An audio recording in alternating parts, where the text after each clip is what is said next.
Oh, hey, real fans! Welcome to another episode of Getting Back on Track with Steve and Roxy. Let's get to work. Hey, let me out of here!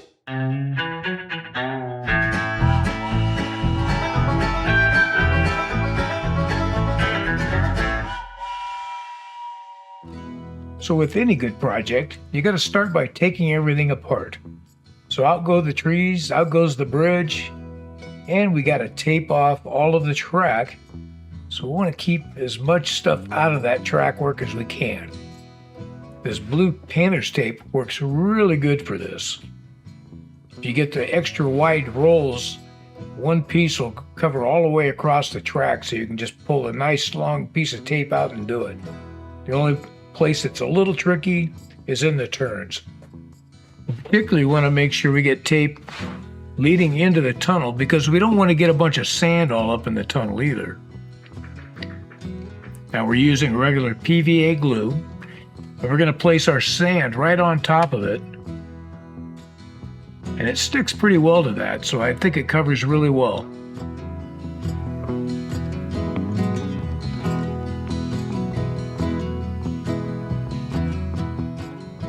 Of course, I got to learn to do a little better with my camera angles. Most of the time I keep getting right in front. In this particular corner, it's a tight space to work and get a camera in.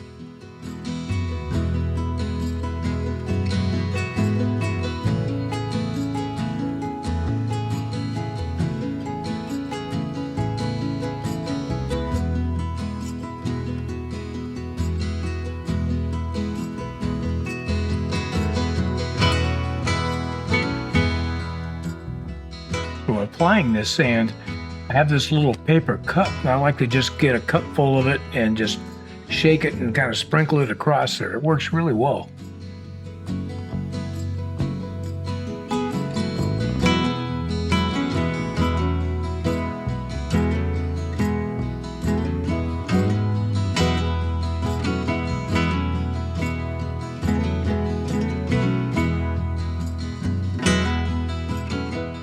So this is a lot of area to cover, and you don't want to put a lot of glue down all in one spot, because then it'll start getting a skin and it may not stick as well. What I have found that I have a bowl with some water in it, and if I dip my brush in and just wet the whole surface that I'm getting ready to glue, then put my glue down, it spreads real nice and thin, and it adheres really well.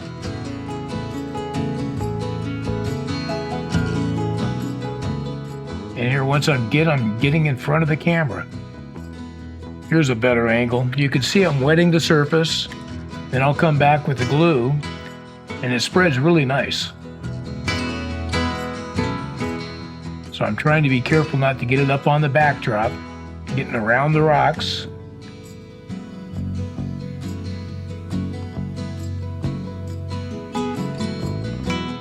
We'll do a nice section, and then we'll come back and put our ground cover sand on it.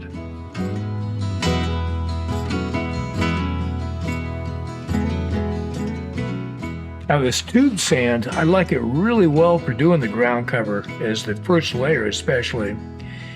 The sand, it has a real fine powdery dirt to it, and the granules are really small. I started out by sifting this sand and hardly anything sift out of it. So it's all real nice fine grade, and I think it works great for dirt. And of course, we're going to be covering it with other layers besides the sand, but I think it makes a great base.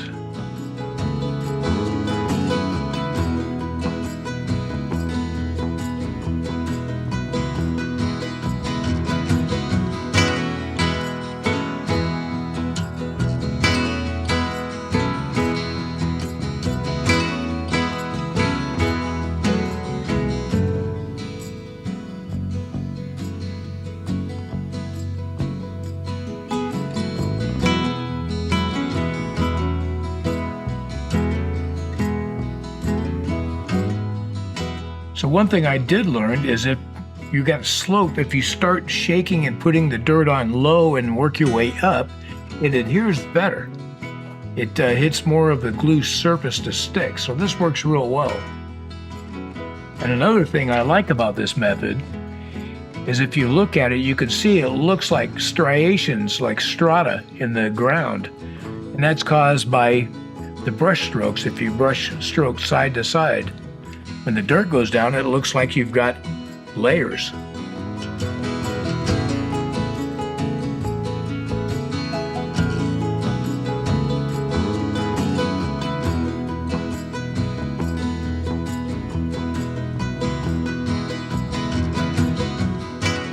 It's a good thing I bought a gallon of this glue because we're using a lot of it here.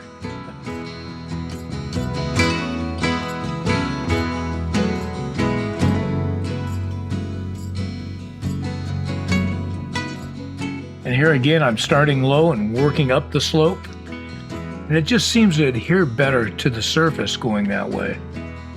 It's fun to watch in fast motion. I like the way the sand looks at the bottom. It's all kind of run down. I'm going to have to work on figuring out how I can add that effect without affecting tracks and stuff.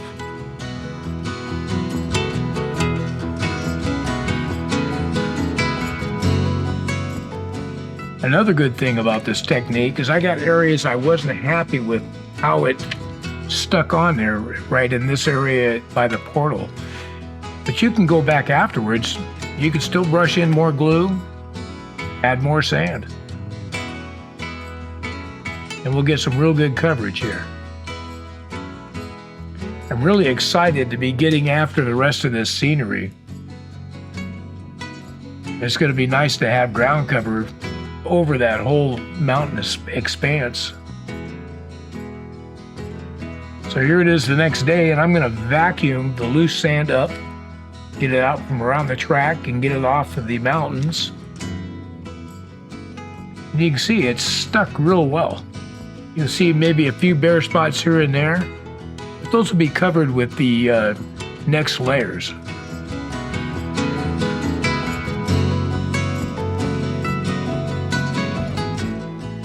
But to me, this looks good. It looks like the dirt and a lot of little small rock all in the dirt, so I think it's pretty natural looking.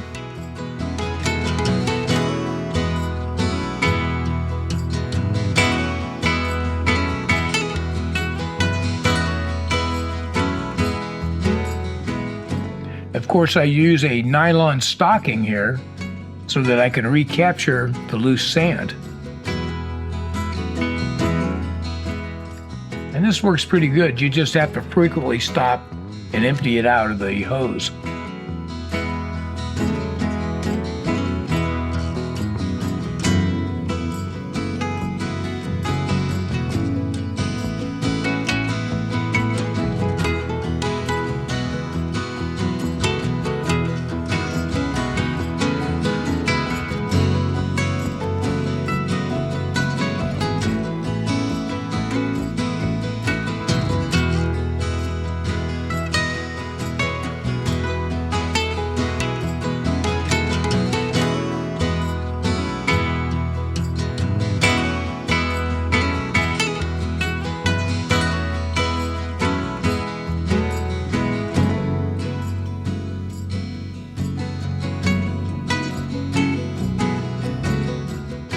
Seems like we spend almost as much time vacuuming as we did sanding.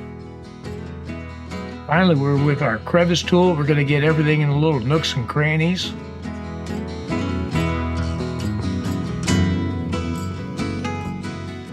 And here we are. I think we're looking pretty good.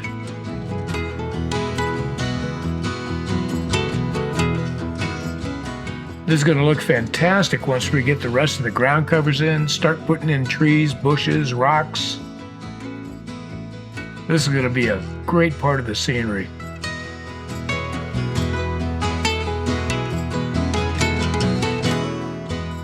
So remember, if we can do it, you can do it too.